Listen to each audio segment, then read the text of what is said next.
एकटा बात हमर कनी सुनी लिया, एकटा बात हमर कनी सुनी लिया।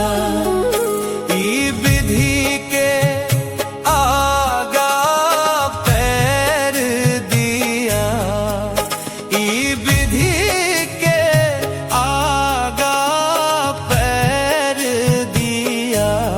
एकता बात हमर कनी सुनी लिया।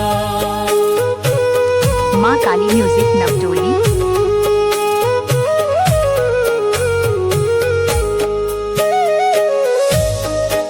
भोला राज नवटोली।